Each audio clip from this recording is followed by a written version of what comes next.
World osteoporosis day సందర్భంగా ఈ రోజు orthopaedic surgeon doctor VKV Prasad గారు స్టూడియోకి గెస్ట్ గా వచ్చేసారు ఆల్రెడీ. 8 నుంచి మీరు ఆయన్ని సందేహాలు అడగచ్చు. 23234821 లేదా 23234822 నెంబర్స్ కి కాల్ చేయండి. డాక్టర్ గారు మీ సందేహాలకి సమాధానాలు ఇస్తారు.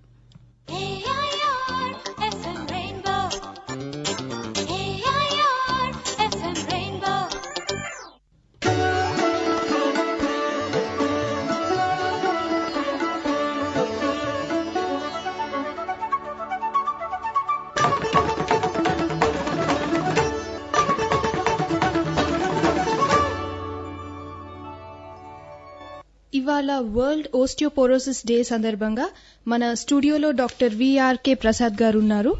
సో మీకు ఎముకల సంబంధిత సమస్యలు ఏమన్నా ఉన్నా, ఓస్టియోపోరోసిస్ గురించి తెలుసుకోవాలి అన్నా కాల్ చేయండి ఈ నెంబర్స్ కి 23234821 అండ్ 23234822.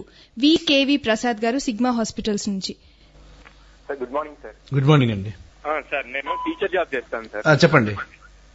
మార్నింగ్ నుండి నైట్ వరకు మొత్తం నిలబడమే ఉంటుంది సార్ ఇక్కడ. అయితే ఈ మధ్యలో ఒక 20-25 డేస్ నుండి ఈ మోకాళ్ళలో చాలా నొప్పి వస్తుంది సార్. ఈవెన్ కూర్చున్న తర్వాత మళ్ళీ లేచినప్పుడు చాలా నొప్పి వస్తుంది మోకాళ్ళలో.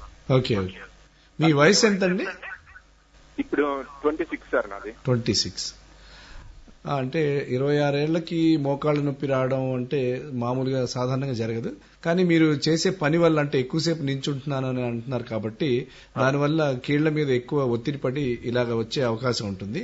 దీనికి మీరు తగిన వ్యాయామం చేయాల్సి ఉంటుందండి. మోకాళ్ళకి తగిన వ్యాయామం చేసి మధ్య మధ్యలో వీలైతే కూర్చోవడం చేస్తూ ఉండాలి. మోకాళ్ళు ఎక్కువ స్ట్రెయిన్ అయ్యే, అంటే ఎక్కువ మేడమెట్లు ఎక్కడం దిగడం, ఇలాంటి కింద ఎక్కువసేపు కూర్చోవడం ఇలాంటివి చేయకుండా రెగ్యులర్ ఎక్సర్సైజ్ చేసి మీ కీళ్లని ముందు నుంచి కాపాడుకుంటే తర్వాత కూడా కీళ్ల అరుగుదల వచ్చే అవకాశం చాలా తక్కువగా ఉంటుంది. ఇప్పుడైతే పెయిన్ చాలా ఉంది సార్. ఈవెన్ ఒక 5-10 మినిట్స్ కంటిన్యూస్ గా నిలబడలేకపోతున్నా. పెయిన్ కోసం మీరు దగ్గరున్న ఎవరైనా ఆర్థోపెడిక్ సర్జన్ చూపిస్తే ఒకసారి దానికి తగిన మందులు అవి ఇస్తారు. మందులతో పాటు మీరు వ్యాయామం చేయడం మాత్రం మర్చిపోకండి. ఓకే సార్, తప్పకుండా. Thank you. Hello hello hello చెప్పండి డాక్టర్ గారు. చెప్పండి. నాకండి నడుముల నొప్పులండి బాగా. అసలు ఎన్ని మందులు వాడినా తగ్గట్లేదండి. మీ పేరమ్మా? ఎక్కడి నుంచి మాట్లాడుతున్నారు? ఉషా అండి, చింతల్. చింతల్ చెప్పండి. ఎంత వయసు ఎంత మీది? ఏమండి వయసు ఎంత మీది? నాదండి 34 ఉంటాయండి. 34 సంవత్సరాలు. అంటే మీరు జాబ్ చేస్తున్నారా? లేదండి, హౌస్ వైఫ్ నండి. అవునా? నాకు ఈ నడుముల నుంచి నడుము నొప్పి, తర్వాత ఈ వెన్ను నొప్పి అండి. అవునా? మెడలు, నడుము బాగా పెయిన్ వస్తుందండి. అంటే 34 ఏళ్లకి ఈ నొప్పులు అవి మొదలవుతున్నాయంటే మీరు ఎక్కువ పని చేస్తూ ఉండిండొచ్చు. అండ్ సాధారణంగా ఓకే, మన బ్యాడ్ పోస్చర్ వల్ల ఇలాంటి నొప్పులు ఎక్కువ వస్తాయండి. అంటే కూర్చున్నప్పుడు, నించున్నప్పుడు, పడుకున్నప్పుడు కూడా సరైన శరీర భంగిమ మనం ఉంచుకోకపోతే ఇలాంటివి వచ్చే అవకాశం ఉంది. అది కాకుండా మనం ఊబకాయం, అంటే ఓవర్ వెయిట్ వల్ల కూడా ఇలాంటివి వచ్చే అవకాశం ఉంటుంది. ఓవర్ వెయిట్ ఏం లేదండి మీరు. కాబట్టి అశ్రద్ధ చేయకుండా ఒకసారి డాక్టర్ గారిని కన్సల్ట్ చేసి దేనివల్ల ఈ ప్రాబ్లమ్స్ వస్తున్నాయో ఒకసారి చూపించుకుని దానికి తగినట్టు ట్రీట్మెంట్ తీసుకుంటే తప్పకుండా మీ ప్రాబ్లం తగ్గే అవకాశం ఉంటుంది. ఏం లేదు, నార్మల్ అని వచ్చిందండి. అంటే మీరు కొంచెం దానికి కీళ్లకి తగిన వ్యాయామం కూడా చేయాలండి. నడుముకి కొన్ని పర్టికులర్ వ్యాయామం ఉంటుంది. అండ్ మోకాళ్ళకి, మెడలకి అన్నిటికీ తగినట్టు ఉంటాయి. అవి మీరు డాక్టర్ పర్యవేక్షణలో అవి చేస్తూ ఉంటే తప్పకుండా నొప్పులు తగ్గుతాయమ్మా. Thank you. హలో హలో చెప్పండి సార్. నమస్తే సార్. నమస్తే అండి. సార్ నేను ఇక్కడ డివిఆర్ మిల్స్ నుంచి మాట్లాడుతున్నా సార్. చెప్పండి సార్. నాకు ఇక్కడ బ్యాక్ సైడ్, రైట్ సైడ్ వెన్ను నొప్పి బాగా వస్తుంటారు సార్. బొక్కలు బాగా వస్తుంటాయి వన్ సైడ్. ఓకే. అవి అసలు తగ్గట్లేదు సార్. మందులు వేసుకున్నా కానీ కొంచెం తగ్గట్లేదు. మీ పేరు, మీ వయసు ఎంతండి? సార్ నా పేరు నాగేందర్ సార్. నా వయసు 38 సంవత్సరాలు ఉంటాయి సార్. 38 సంవత్సరాలు. మీరు చేసే పని ఏంటండి? సార్ నేను ఇక్కడ బార్బర్ గా చేస్తా సార్. హలో, బార్బర్ గా చేస్తా సార్. ఓకే. నాగేందర్ గారు, మీరు అంటే ఎక్కువసేపు నించుని పని చేయడం అది ఉంటుంది. అండ్ దానివల్ల కూడా కీళ్లు అవి కండరాలు తొందరగా అలసిపోయే అవకాశం ఎక్కువగా ఉంటుంది. మీరు దీని గురించి ఎవరైనా డాక్టర్ గారిని కన్సల్ట్ చేశారండి? ఇంతకుముందు చేసిన సార్, కొన్ని రోజులు తగ్గింది. మళ్ళీ స్టార్ట్ అవుతుంది సార్. అంటే ఇది ఒక రోజుతో వచ్చి తగ్గిపోయేది కాదండి. ఈ ఎముకల్లో ఉండే పట్టుత్వం అన్నది మన జీవితాంతం మనతో పాటు ఉంటాయి.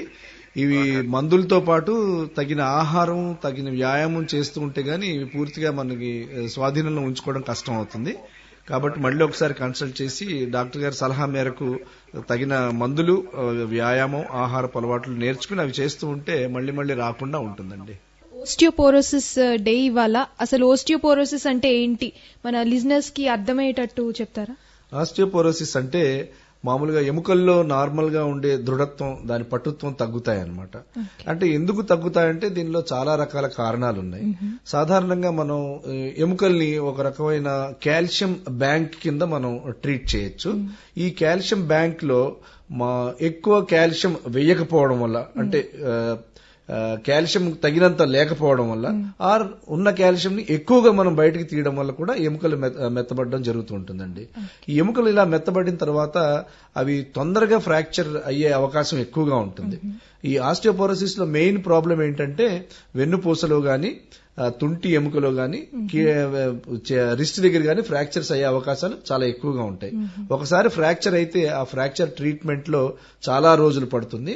అండ్ ఆ పనిచేసే వ్యక్తి ప్రొడక్టివిటీ కూడా చాలా రోజుల పాటు ఈ ఫ్రాక్చర్ వలన తగ్గిపోతుంది. వాళ్ళ నార్మల్ పనులు చేయకుండా అయిపోతుంది. నార్మల్ పనులు చేయకపోవడమే కాకుండా ఈ ఫ్రాక్చర్ వల్ల కలిగే చాలా కాంప్లికేషన్స్ అన్ని ఉంటాయి. వీటన్నిటిని కలిపి ఫ్రాక్చర్ డిసీజ్ అంటారు. కాబట్టి దెర్ విల్ బి చాలా పని దినాల్ని నష్టపోవడం జరుగుతూ ఉంటుందన్నమాట. దీనివల్ల ఈ ఆస్టియోపోరోసిస్ చాలా ప్రాముఖ్యం సంతరించుకుంది. అయితే ఓస్టియోపోరోసిస్ ని ఫ్రాక్చర్ డిసీజ్ అని కూడా అంటారన్నమాట. ఫ్రాక్చర్ డిసీజ్ లో ఒక పార్ట్ అండి. ఆస్టియోపోరోసిస్ వల్ల ఫ్రాక్చర్స్ వస్తాయి. కాబట్టి ఇది మనం ముందే కనుక్కుని దీనికి తగిన నివారణ చికిత్స చేసుకుంటే ఫ్రాక్చర్స్ రాకుండా మనల్ని మనం కాపాడుకోగలుగుతాం. డాక్టర్ గారు, ఓస్టియోపోరోసిస్ గురించి ఇంకా తెలుసుకునే ముందు మీ ఒక కాలర్ మనకు రెడీగా ఉన్నారు. హలో, చెప్పండి సార్. ఇది లెఫ్ట్ సైడ్ లో బ్యాక్ బోన్ పెయిన్ అండి. Left side. ఓకే. అది స్లోగా అంటే ఓన్లీ లెఫ్ట్ సైడ్ వస్తుంది. నేను కిడ్నీ టెస్ట్ కూడా చేయించాను, ఎక్కడ ప్రాబ్లం లేదన్నారు. ఓకే. అంటే వెనకాలే ఉంటుందంటే కాళ్ళ వరకు కింద వరకు వస్తుందండి నొప్పి? లేదండి, జస్ట్ లెఫ్ట్ టెస్టికల్ కూడా లైట్ గా నొప్పి పుడుతుంది సార్. అది సడన్ గా వస్తుంది, ఒకసారి మళ్ళీ వెంటనే రాదు. మళ్ళా అది ఎప్పుడు వస్తుందో తెలీదు. నాకు ఒకసారి బస్సు జర్నీ చేస్తున్నప్పుడు 3 nights ఒకసారి నిద్ర లేదండి. ఇక అప్పుడు స్టార్ట్ అది. దాని తర్వాత ఒక 15 days అది స్టార్ట్ అయింది. ఓకే. మళ్ళీ తర్వాత వెళ్ళి డాక్టర్ దగ్గరికి వెళ్ళి టెస్ట్ చేయించాను. కిడ్నీస్ ప్రాబ్లం అని మా ఫ్రెండ్స్ ఎవరో చెప్తే వెళ్ళి టెస్ట్ చేయించాను. అక్కడేం ప్రాబ్లం లేదు, వేరే టెస్ట్లు ఏం లేవు, చేయలేదు. మరి అది ఏమో సడన్ గా వస్తూ ఉంటది, పోతా ఉంటది. మీ వయసు ఎంతండి? నాది 32 అండి. 32. మీరు ఒకసారి నియరెస్ట్ ఆర్థోపెడిక్ సర్జన్ దగ్గరికి వెళ్ళి స్పైన్ ఎక్స్రేస్ అవి తీపిచ్చండి. డాక్టర్ గారు ఒకసారి పరీక్ష చేసి మీకు తగిన సలహా ఇవ్వగలుగుతారండి. అంటే ఎముకలు బస్సులో ఎక్కువ జర్నీ చేస్తూ ఉంటానని చెప్పారు కాబట్టి బైక్ మీద కూడా జర్నీ చేస్తూ ఉంటాను సార్. ఇవన్నీ కొంచెం నడుం మీద ఎక్కువ స్ట్రెయిన్ కలిగే లక్షణాలండి. కాబట్టి మీరు తొందరగా దగ్గరున్న ఆర్థోపెడిక్ సర్జన్ ఒకసారి చూపిస్తే ఆయన పరీక్ష చేసి. ఏమండి, సివియర్ ఏ ఉండదండి ఈ వయసులో. ఇంత చిన్న వయసులో అంత సివియర్ వచ్చే ప్రాబ్లమ్స్ తక్కువ ఉంటాయి. మీరు ఒకసారి మిగతా పరీక్షలు, ఎక్స్రేలు అవి తీయిస్తే డాక్టర్ గారు చూసి మిమ్మల్ని పరీక్ష చేసి మీకు తగిన సలహా ఇవ్వగలుగుతారండి. డాక్టర్ గారు ఇప్పుడు ఒక కాలర్ ఉన్నారండి, ఆయనతో మాట్లాడదాం. హలో. హలో సార్, నేను కమలా అండి. చెప్పండి కమలా గారు. నేను మీ ఆఫీస్ లో ఉంటున్నాను. చెప్పండి. నాకు 42 years. Okay. So last year నాకు L4, L5 ప్రాబ్లం అనేసి L5 కి సర్జరీ చేశారు సార్. ఓకే. అయితే ఇప్పుడు 1 year అవుతుంది, నేను ఇంకా బెల్ట్ యూజ్ చేస్తున్నా అండి. బెల్ట్ యూజ్ చేస్తున్నారు అంటే ఇంకా యూజ్ చేయాలంటారా? అంటే ఏం సర్జరీ చేశారు? లామినెక్టమీ చేశారా లేదా డిస్క్ ఉందని డిస్క్ చేశారా? హలో, డిస్క్ ప్రొలాప్స్ అన్నారా? కీహోల్ సర్జరీ అన్నారు. Okay okay. సో L5 కే చేశారండి. అంటే మీకు కీహోల్ సర్జరీ, డిస్క్ సర్జరీ చేసేసిన తర్వాత ఎక్కువ రోజులు మీరు బెల్ట్ యూజ్ చేయాల్సిన అవసరం ఉండదండి. కాబట్టి మీరు ఒకసారి ఆపరేషన్ చేసిన డాక్టర్ గారిని ఒకసారి కన్సల్ట్ చేసుకుని ఆయన ఒకసారి పరీక్ష చేసి మీకు ఏ రకమైన ప్రాబ్లమ్స్ లేవు అన్నప్పుడు మీరు నడుముకి తగిన వ్యాయామం చేయడం మొదలుపెట్టి బెల్ట్ వాడడం మానేయచ్చండి. బెల్ట్ ఎక్కువ రోజులు ఉంచుకుంటే కూడా అంత ఉపయోగం ఉండదు. దానివల్ల కొంచెం కొద్దిసార్లు నష్టం కూడా జరిగే అవకాశం ఉంది. కాబట్టి మీకు ఆపరేషన్ చేసిన డాక్టర్ గారిని ఒకసారి కన్సల్ట్ చేసి ఆయన పరీక్ష చేసి ఆయన చెప్పినట్టుగా అవసరమైతే బెల్ట్ మానేసేయచ్చండి. డాక్టర్ నాకు మళ్ళీ L4 ఏదైనా ప్రాబ్లం వచ్చే అవకాశం? ఏం ప్రాబ్లం రాదండి. సాధారణంగా ఈ కీ హోల్ సర్జరీలో దాంట్లో కాంప్లికేషన్స్ అవి చాలా తక్కువ ఉంటాయి. L5 L4 కూడా అప్పుడు ప్రాబ్లం ఉందన్నారు కానీ నెగ్లిజిబుల్. L5 అయితే చాలా సివియర్ గా హారిబుల్ పెయిన్ అనమాట. తిమ్మిరి రావడం కాలికి అంతా సివియర్ గా వచ్చింది. ఓకే, సో అది చేశారండి. ఇప్పుడు నాకేమో మెడవైపు కొంచెం నొప్పి వస్తుందండి. అంటే ఇది మామూలుగా ఎముకలు అరగడం వల్ల లేకపోతే మధ్యలో మీరు అన్నట్టు డిస్క్ ప్రొలాప్స్ వల్ల ఉంటుంది. ఇది మామూలుగా మొత్తం స్పైన్ లో ఎక్కడైనా రావచ్చు. 42 years అన్నారు కాబట్టి సర్వైకల్ స్పాండిలైటిస్ అని, అంటే వెన్నుపూసల మధ్యలో దూరం తగ్గి దానివల్ల నరాల మీద ఒత్తిడి పెరిగి కండరాల నొప్పులు వచ్చే అవకాశం ఉంటుందండి. లేదు, అంత భయపడాల్సిన అవసరం లేదు. ఒకసారి సర్జరీ అయిందంటే మాటిమాటికి చేయించాల్సిన అవసరం ఉండదు. వేరే అన్ని రీజన్స్ లో చేయించాల్సిన అవసరం ఉండదండి. మీరు దానికి ఎక్స్రే తీస్తే మనకి క్లియర్ గా తెలిసిపోతుంది స్పాండిలైటిస్ ఉందా లేదా అని. స్పాండిలైటిస్ ఉంటే దానికి తగిన జాగ్రత్తలు తీసుకుని ట్రీట్మెంట్ తీసుకుంటే తప్పకుండా తగ్గుతుందండి. స్పాండిలైటిస్ అన్నది ఒక వ్యాధి కాదు, మామూలుగా వయసుతో వచ్చే మార్పులండి. ఇది అందరికీ వస్తుంది. వచ్చిన అందరూ సర్జరీ చేయించుకోవాల్సిన అవసరం ఉంది. ఏం లేదండి, అంటే నరాలు ఒత్తిడి వల్ల ఇలాగ నొప్పులు వస్తాయి. దీన్ని తగ్గించచ్చండి, ఏం భయపడాల్సిన అవసరం లేదు. డాక్టర్ గారు ఇప్పుడు ఇంకొక కాలర్ లైన్ లో ఉన్నారు, ఆయనతో మాట్లాడేది. హలో సార్, నమస్తే సార్. నమస్తే అండి సార్, నా పేరు శ్రీరామ్ సార్. శ్రీరాములు గారు చెప్పండి, ఎక్కడి నుంచి మాట్లాడుతున్నారు? MLA colony. ఎంత వయసు ఎంత మీది? 36 సార్. 36. చెప్పండి. మా బాబు 6 years సార్. మా బాబుకు 6 years. చెప్పండి.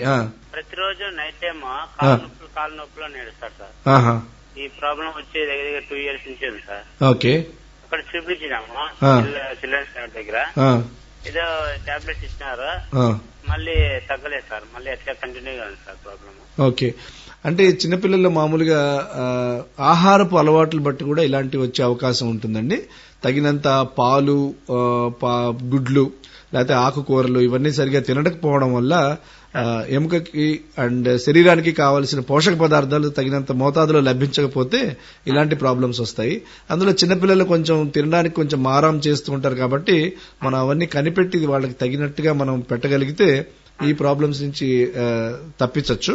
ఎక్కువ మందులు వాడడం కూడా ఈ వయసులో అంత మంచిది కాదు. కాబట్టి మీరు ఒకసారి డాక్టర్ గారిని కన్సల్ట్ చేసి ఏ రకమైన పోషక పదార్థాలు ఎలాగ ఇవ్వాలో కనుక్కుని దాన్ని బట్టి ఆహారపు అలవాట్లలో మార్పులు చేస్తే తప్పకుండా దీని నుంచి ఆ బాబుని మనం తప్పించవచ్చండి. కన్సల్ట్ చేయండి. ఇప్పుడు ఇలాగ నేను చూడకుండా ఏం సలహాలు ఇవ్వమంటారు?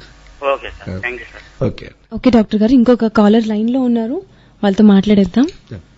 Hello, good morning sir. నా పేరు వేణుగోపాల్ రెడ్డి సార్. వేణుగోపాల్ రెడ్డి గారు చెప్పండి. నా ఏజ్ 40 సార్. జస్ట్ ఎక్కువ ఇదండి. ఓకే సార్, నాకు బ్యాక్ పెయిన్ వస్తుంది సార్. అంటే నేను జనరల్ గా జర్నీ ఎక్కువ చేస్తుంటాను. ఓకే, బ్యాక్ పెయిన్ వస్తుంది. బ్యాక్ పెయిన్ వస్తున్నప్పుడు లాస్ట్ 2-3 months వరకు అట్లా వచ్చినప్పుడు ఎక్సర్సైజ్ చెప్పారు డాక్టర్ గారు. ఓకే, ఆ ఎక్సర్సైజ్ చేస్తాను, కొంచెం రిలీఫ్ ఉంది. తర్వాత ఇప్పుడు ఉన్నట్టుండి ఇట్లా రైట్ లెగ్ ఈ తోడ నుండి ఈ భాగం అంతా కొద్దిగా ఒక విధంగా స్పృహ లేదు, అట్లా ఏం అన్కాన్షియస్ తిమ్మిరెక్కినట్టుగా అనిపిస్తుంది. అవును సార్. అది ఎందుకు అట్లా అంటారు? అంటే దీన్ని మామూలుగా సయాటిక్ పెయిన్ అంటారు. మీరు చెప్పినట్టు మీరు ఎక్కువగా జర్నీస్ అవి చేస్తున్నప్పుడు ఎక్కువ స్ట్రెయిన్ పడినప్పుడు, బ్యాక్ పైన ఎక్కువ స్ట్రెయిన్ పడినప్పుడు ఇలాంటివి వస్తూ ఉంటాయి. అందులో మీరు 40 years అన్నారు కాబట్టి మెల్లిగా అరుగుదల కూడా మొదలయ్యే ఛాన్సెస్ ఉన్నాయి ఎముకల్లో. ఎముకల అరుగుదల వచ్చినట్టు ఇంత ముందు చెప్పినట్టుగానే నరాల మీద ఒత్తిడి వస్తే ఇవన్నీ వస్తాయి. కాబట్టి మీరు డాక్టర్ పర్యవేక్షణలో దగ్గరుండి ఎక్సర్సైజ్ మానడం మాత్రం చేయకండి. ఎందుకంటే మీరు జర్నీ చేయడం తప్పదు కాబట్టి ఈ ఎక్సర్సైజ్ మాత్రం రెగ్యులర్ గా చేసుకుని బ్యాక్ మజిల్స్ ని మనం స్ట్రెంగ్తన్ చేసుకుంటే, అంటే స్పైనల్ ఎక్స్టెన్షన్ ఎక్సర్సైజెస్ అని ఉంటాయి, అవి చేయడం వల్ల మనం వీపులో ఉండే కండరాల్ని శక్తిని పెంచగలుగుతాం. దానివల్ల మనకి ఈ నొప్పుల నుంచి మనల్ని మనం రక్షించుకోవచ్చండి. ఇలాగే ఎక్కువగా ఉంటే మీరు అశ్రద్ధ చేయకుండా డాక్టర్ గారిని కలిసి తగిన చికిత్స చేయించుకోవడం మాత్రం తప్పనిసరి. ప్రాబ్లం ఏమి ఉండదండి. Thank you. ఓకే, మరి ఇప్పుడు మన నెక్స్ట్ కాలర్ తో మాట్లాడదాం. Line cut అయినట్టుందండి. డాక్టర్ గారు, చాలా మంది కాలర్స్ ఎముకల సంబంధిత ప్రశ్నలు అడుగుతున్నారు. దీని ఈ ఆస్టియోపోరోసిస్ గురించి, ఇవాళ ఆస్టియోపోరోసిస్ డే కాబట్టి దీని గురించి ఎక్కువ తెలుసుకుందామని ఉంది నాకు. దీని లక్షణాలు ఏమిటి మామూలుగా? సాధారణంగా ఇది ఆడవాళ్ళలో ఎక్కువగా కనపడుతుందండి. అంటే ముగ్గురు ఆడవాళ్ళలో ఒకళ్ళు, అంటే 30% of the females are definitely affected by osteoporosis అండి. వాళ్ళ ఎముకలు చాలా గుల్లబారినట్టు ఉంటాయి. అలాగే మగవాళ్ళలో చూస్తే 12 మందిలో ఒకళ్ళలో ఇది కూడా ఉంది. అండ్ ఈ మధ్యలో వాళ్ళ సంఖ్య కూడా ఎక్కువ అవుతుంది అన్నట్టు మన పరిశోధనలు తెలియజేస్తున్నాయి. విచిత్రమైన విషయం ఏంటంటే మనం తినే ఆహారం వల్ల కూడా మనకి ప్రాబ్లం వస్తుందని తెలిసింది. అంటే కావలసిన పోషక పదార్థాలు ఉన్న ఆహారం తినకపోవడం వల్ల, కొన్ని తినకూడని తినడం వల్ల, లైక్ అవర్ కోలాస్, ఈ కోక్, ఇవన్నీ they contain lot of acidic material. అంటే that leads to that will dissolve the bone. అంటే ఎముకని కరిగించేస్తుంది. ఎముకని కరిగించి లోపల ఉండే కాల్షియం ని బయటికి పంపించేస్తుంది. ఇవాళ రేపు మనం చూస్తున్నాం, మన చిన్నపిల్లలు ఈ జంక్ ఫుడ్ మీద ఎక్కువగా మక్కువ చూపించి కోలాస్, ఈ బర్గర్లు, ఈ చిప్స్ ఇవన్నీ తినడం వల్ల ఏమవుతుందంటే శరీరానికి సంబంధించి శరీరానికి కావాల్సిన పోషక పదార్థాలు మాత్రం ఏం లభించట్లేదు. రిఫైన్డ్ షుగర్స్ అండ్ ఫ్యాట్స్, వీటి వల్ల ఒబేసిటీ అంటే ఊబకాయం, శరీరం బరువు పెరిగిపోవడం అండ్ శరీరంలో ఎముకల్లో పటుత్వం తగ్గిపోవడం, 2 రకాలుగా నష్టపోతున్నారు అనమాట. సో దీన్ని మనం ముందు నుంచి కొంచెం జాగ్రత్త వహించి వాళ్ళకి కొంచెం చెప్పగలిగితే, స్కూల్స్ లో దాంట్లో అవేర్నెస్ పెంచగలిగితే మనం కొంతవరకు మనం దీన్ని జయించచ్చండి. సాధారణంగా ఈ వ్యాధి వల్ల ఎవరు మరణించరు. ఆస్టియోపోరోసిస్ ప్రాణాంతకమైన వ్యాధి కాదు, కానీ దీనివల్ల నొప్పులు అవి బాగా ఎక్కువగా ఉంటాయి. అంటే అన్ఎక్స్ప్లెయిన్డ్ బ్యాక్ పెయిన్ గానీ, అన్ఎక్స్ప్లెయిన్డ్ హిప్ పెయిన్ గానీ ఇవన్నీ ఉంటాయి. అండ్ ఇంతకుముందు చెప్పినట్టు ఎముకలు తమ శక్తిని కోల్పోవడం వల్ల చాలా బలహీనపడి మెత్తబడి ఈజీగా విరిగే అవకాశం ఉంటుందన్నమాట. కాబట్టి దీని నుంచి ముందు నుంచి మనం జాగ్రత్తలు తీసుకోవడం వల్ల మన ఆహారపు అలవాట్లు, ఎక్కువ మందులు కూడా వాడాల్సిన అవసరం లేదు. ఆహారపు అలవాట్ల వల్ల కొంచెం వ్యాయామం చేయడం, అంటే it is like you use it or lose it. మీరు యూజ్ చేయకపోతే యూ లూజ్ ఇట్. అంటే అది మనం ఒక మోటో కింద పెట్టుకుని తగిన వ్యాయామం ముందు నుంచి చిన్నప్పటి నుంచి మనం చేయగలిగితే మన ఎముకలు డెఫినెట్ గా దృఢంగా ఉంటాయండి. అండ్ ఈ ఆస్టియోపోరోసిస్ మనం కాపాడుకోవచ్చు. అండ్ దానికి ఏదన్నా ఏజ్, ఈ పర్టికులర్ ఏజ్ నుంచి వచ్చే అవకాశం ఉంది అని ఏమన్నా ఉందా? చిన్నపిల్లల్లో అన్నా వచ్చే అవకాశం ఉందా? చిన్నపిల్లల్లో కూడా మొదలవుతుందండి. నేను చెప్పినట్టుగా మన ఆహారపు అలవాట్లు, మన దీని వల్ల కూడా చిన్నప్పటి నుంచి కూడా మనం వాళ్ళని దానికి గురి చేస్తున్నాం. యాజ్ ఏజ్ ఇంక్రీజెస్ దీని ఎక్కువగా కలుగుతుంటుంది. ఆడవాళ్లలో సాధారణంగా ఈ ఆస్టియోపోరోసిస్ అనేది పోస్ట్ మెనోపాజల్, అంటే మెనోపాజ్ తర్వాత ఎక్కువగా కనపడుతుంటుందండి. దీనికి కారణం ఏంటంటే ఈస్ట్రోజన్ హార్మోన్ లెవెల్ తగ్గిపోవడం వల్ల బ్లడ్ లో ఎక్కువగా ఇవి కనపడుతూ ఉంటుందండి ఆస్టియోపోరోసిస్ ఆ ఏజ్ గ్రూప్ లో. అండ్ టెస్టోస్టెరాన్ లెవెల్ కూడా తక్కువ అవడం వల్ల కూడా కనపడుతూ ఉంటుంది. అందుకని ఇది ఆండ్రోపేజ్ అంటారు. అంటే మేల్స్ లో కూడా ఈ మధ్య కనపడడం మొదలు పెడుతుంది. అండ్ మనం చెప్పండి. నమస్కారం సార్. నమస్తే సార్. నా వయసు 51 సంవత్సరం సార్. చెప్పండి. అదే ఉద్యోగం మాత్రం సార్ సెక్యూరిటీ డిపార్ట్మెంట్ సార్ అది. ఓకే. ఇప్పుడు కష్టపడే పని అయితే కాదు. సో ఇప్పుడు ముడుకులు ఎక్కువ పెయిన్ వస్తున్నాయి సార్, బాగా నడుము ముడుకులు. మోకాళ్ళు అండి? మోకాళ్ళు సార్. మోకాళ్ళు చెప్పులు ఉన్నాయి కదా. అవునండి. అవి ఎంత బాధ అనిపిస్తుంది అంటే చాకు పెట్టి కోసుకుందన్న బాధ వస్తుంది సార్. కింద కూర్చుని లేస్తే నొప్పి అనిపిస్తుందండి? అవును సార్. మేడం మెట్లు ఎక్కినా దిగినా నొప్పి అనిపిస్తాయి. అంటే మీకు మీ మోకాళ్ళు కీళ్లు అరిగినట్టుగా అనిపిస్తుందండి మీరు చెప్పే లక్షణాలు బట్టి. అందులో మీకు వయసు కూడా 50 ఏళ్ళు అన్నారు. సెక్యూరిటీ అంటే ఎక్కువసేపు నించొని ఉండడం అవి ఉంటూ ఉంటాయి. అండ్ దానికి తగినట్టుగా మీరు ఒకసారి ఆర్థోపెడిక్ సర్జన్ కి చూపించి ఒకసారి ఎక్స్రే తీస్తారు మీ మోకాళ్ళు 2. ఎక్స్రే తీస్తే డయాగ్నోసిస్ చేయొచ్చు కీళ్ల అరుగుదల ఎంత అరిగింది, ఏమరిగిందని. అరుగుదల దాన్ని బట్టి మోకాళ్ళకి స్పెసిఫిక్ గా వ్యాయామం ఉంటుందండి, మోకాళ్ళకి మాత్రం చేసేది. అది చేసుకుని మళ్ళీ మీ శరీర బరువు కొంచెం తగ్గించుకునే ప్రయత్నం చేయాలి. ఈ 2 విషయాలతో పాటు డాక్టర్ గారు సూచించిన వైద్య సలహాలు అండ్ మందులు కూడా వాడడం వల్ల ఈ కీళ్ల అరుగుదల బారి నుంచి మనల్ని మనం అంటే కొంతవరకు కాపాడుకోగలుగుతాం. ఎందుకంటే ఇది ప్రకృతి లక్షణం అండి. ప్రతి కీలు మెల్లిగా వయసుతో పాటు అరగడం మొదలు పెడుతుంది. దాన్ని మనం గుర్తించి సరైన సమయంలో దానికి వైద్యం చేయించుకుంటే తప్పకుండా మనల్ని మనం కాపాడుకోవచ్చు. కొన్ని మీరు అంటే కొన్ని చేయకూడని పనులు ఉన్నాయి, అంటే కొంచెం కింద కూర్చోవడం ఎక్కువసేపు, మేడమెట్లు ఎక్కువ ఎక్కడం దిగడం, ఇలాంటివి మీరు చేయడం మానేయాలి. ఇలాంటివి చేయడం వల్ల కీళ్ల మీద అధికమైన ఒత్తిడి, మోకాళ్ళ కీళ్ళ మీద అధికమైన ఒత్తిడి కలిగి నొప్పి ఎక్కువగా పెరుగుతుంది. అండ్ బరువు తగ్గడం వల్ల కూడా చాలా ఉపయోగం ఉంటుందండి. ఒక 5 కిలోలు బరువు తగ్గితే ఒక 50% నొప్పి తగ్గుతుందని కనుక్కున్నారు. కాబట్టి వెయిట్ ని కూడా మనం వాచ్ చేస్తూ ఉంటే మంచిది. ఇప్పుడు నాకు వయసుకి 80 కిలోలు ఉన్నాను సార్. వయస్సు బట్టి కాదండి, మీ ఎంత పొడుగున్నారు దాన్ని బట్టి కూడా ఉంటుంది. బాడీ మాస్ ఇండెక్స్ అని ఉంటుంది. కాబట్టి 80 కిలోలు కొంచెం ఎక్కువ ఉన్నట్టే నాకు అనిపిస్తోంది. మీ ఎత్తు ఎంత అండి? 168 కి 80 కిలో ఎక్కువ అండి. మీరు బాగా తగ్గాలి. మాక్సిమం అని కాదు, మీరు 60 కిలోల వరకు ఉంటే అసలు మీకు మాతోటి సంబంధం, మా సలహా అవసరం లేదు మీకు. మార్నింగ్ టైం కొంచెం యోగా టైప్లో చేస్తున్నాను సార్. యోగా అంటే కూడా కొన్ని రకాల ఆసనాలు వేయొచ్చు, వేయకూడదని ఉంటాయి. యోగా అంటే మనం టీవీల్లో సీడీల్లో చూసి వాళ్ళని బట్టి మనం చేయాలనుకోవడం చాలా తప్పండి. మనం బాగా తెలిసిన యోగా గురువు ఎవరైనా ఉంటే వాళ్ళ దగ్గర నేర్చుకుంటే మనం ఏ ఆసనాలు చేయొచ్చు, ఎంతవరకు మనం చేయొచ్చని వాళ్ళ మనకు సలహాలు ఇస్తారు. దానిని బట్టి పాటిస్తే తప్పకుండా మీకు ఫలితం ఉంటుందండి.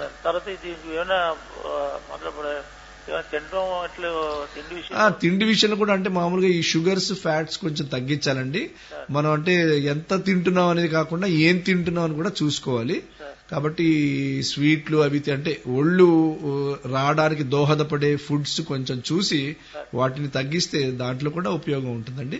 అంటే కాల్షియం రిచ్ ఫుడ్స్ మామూలుగా అందరికీ దొరికే ఆకుకూరలు, కాయగూరలు, పాల సంబంధమైనవి, గుడ్లు, చేపలు, క్యాబేజ్, క్యాలీఫ్లవర్ ఇలాంటివి ఎక్కువగా తినడం వల్ల కూడా ఎముకలు కొంచెం గట్టిగా ఉండే అవకాశం ఉంటుందండి. హలో చెప్పండి. చెప్పండి. లేదు, నాకు రైట్ సైడ్ యాక్సిడెంట్ అయినండి లెగ్. ఓకే. సో స్టిల్ ఆ నీడిల్ ఉంది ఇంకా. అంటే ఎక్కడ థై బోనా లేకపోతే లెగ్ బోన్ ఫ్రాక్చర్ అయింది? Thigh bone. అంటే ఇంటర్మీడియరీ రాడ్ వేశారా? అవునండి. ఓకే. ఎన్ని సంవత్సరాలు అయింది? 99. ఎందుకు దాచుకున్నారు ఇన్ని రోజులు? అదే తీసేయాలన్నా కొద్దిగా ఓవర్ వెయిట్ అది.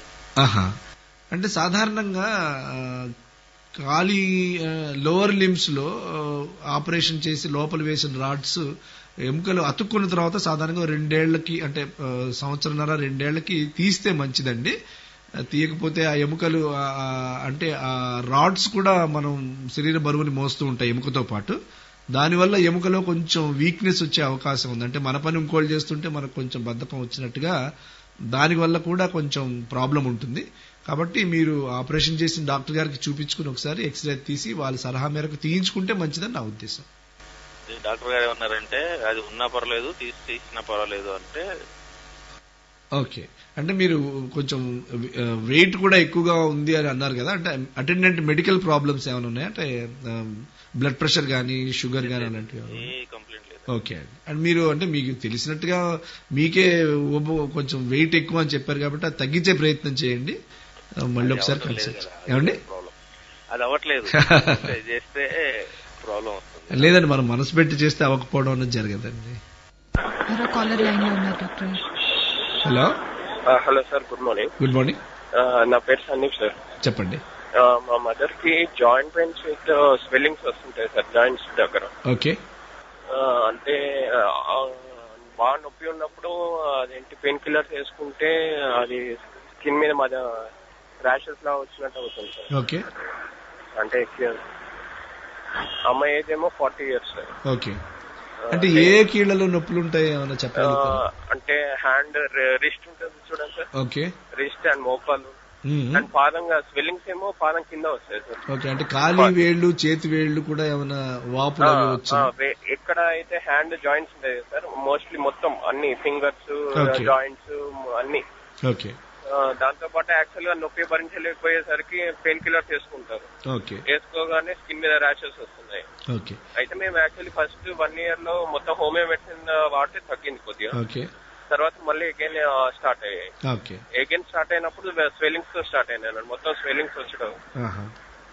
అంటే మీరు చెప్పిన దాన్ని బట్టి నాకు మీ అమ్మగారు రుమటాయిడ్ ఆర్థరైటిస్ అనే కీళ్ల వ్యాధితోటి బాధపడుతున్నారని అనిపిస్తుందండి. దీన్ని అంటే మీరు అలా నెగ్లెక్ట్ చేయకూడదు. అంటే హోమియో మందులు వాడుతున్నానని చెప్పారు. నాకు హోమియో గురించి అంత పెద్ద పరిజ్ఞానం లేదు. నేను ఇచ్చే సలహా ఏంటంటే మీరు దగ్గరున్న ఆర్థోపెడిక్ సర్జన్కి ఒకసారి చూపించి దానికి తగిన రక్త పరీక్షలు అవి చేయిస్తే వ్యాధి నిర్ధారణ జరుగుతుందండి. జరిగిన తర్వాత ట్రీట్మెంట్ మొదలు పెడతారు. అంటే ఇది 1-2 రోజుల్లో తగ్గేలాగా ఉండదు, కొన్ని నెలలు పడుతుంది. ఒకసారి ఎక్కువయ్యి ఒకసారి తక్కువ అవడం ఇలాంటివన్నీ జరుగుతుంటాయి. అంటే చలికాలంలో కొంచెం ఎక్కువ ఉండడం, ఎండాకాలంలో కొంచెం తక్కువ ఉండడం, అండ్ స్ట్రెస్ కి అంటే మానసిక ఒత్తిడికి గురైనప్పుడు కొంచెం నొప్పులు అవి ఎక్కువ ఉండడం, వాపులు ఎక్కువ ఉండడం ఇలాంటివన్నీ జరుగుతుంటాయండి. కాబట్టి దీనికి ట్రీట్మెంట్ కి పేషెంట్ కి డాక్టర్ కి కూడా పేషెన్స్ కావాలి, ఓపిక ఉండాలి. అండ్ ఒక మందు వాడినప్పుడు అది పడకపోతే డాక్టర్ గారికి చెప్తే దాన్ని మార్చి దానికి సంబంధించిన వేరే మందులు కూడా రాసిస్తారు. వైద్య పర్యవేక్షణలో ఇవి జరిగితే మంచిది. కాబట్టి మీరు తగిన నిపుణులైన డాక్టర్లను సంప్రదించి దీనికి ట్రీట్మెంట్ తీసుకుంటే తప్పకుండా తగ్గుతుందండి. ఇది తగ్గదనేం లేదు, కానీ it runs a long course, కొంచెం దీర్ఘకాలికంగా దీనికి వైద్యం చేయాల్సి ఉంటుంది. కాబట్టి మీరు డాక్టర్ సలహాలో ఈ మందులు వాడితే మంచిదని నా ఉద్దేశం. చాలా కష్టంగా సపోర్ట్ తీసుకొని బాగా ఇబ్బంది అవుతుంది. అదేనండి మందులతో పాటు కొంచెం ఫిజియోథెరపీ కూడా, అంటే ఆవిడ చేయాల్సిన వ్యాయామాలు అవి ఉంటాయి, దాన్ని తప్పకుండా చేయాల్సి ఉంటుంది. డైట్ విషయంలో ఏం తీసుకోవాలి సార్? డైట్ అయితే ఇంతకు ముందు చెప్పినట్టుగా అంటే కాల్షియం రిచ్ ఫుడ్స్ తీసుకోవాలి. పాలకు సంబంధించి చేపలు, గుడ్లు అండ్ క్యాబేజ్, క్యాలీఫ్లవర్, అంటే ఖర్జూరం, బెండకాయలు ఇలాంటి వాటిలో కాల్షియం ఎక్కువగా ఉంది.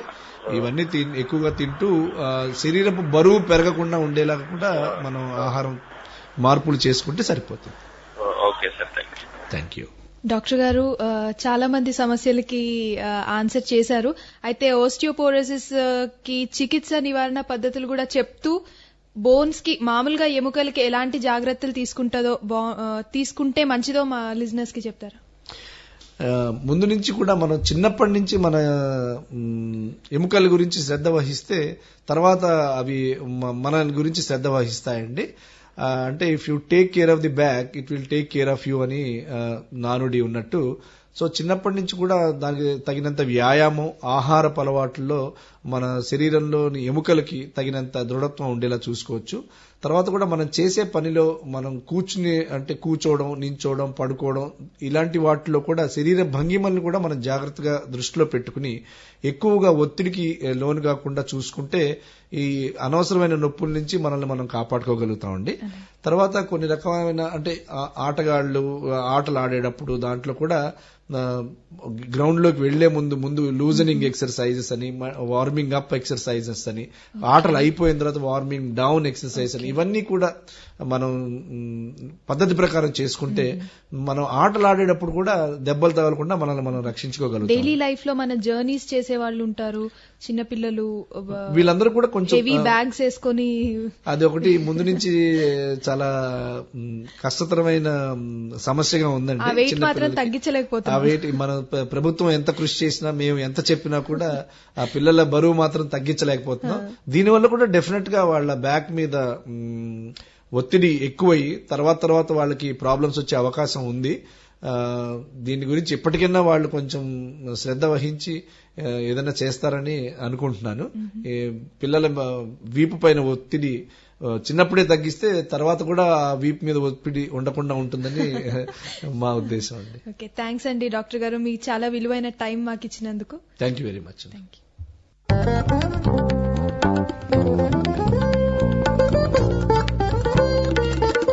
Cities Rainbow FM 101.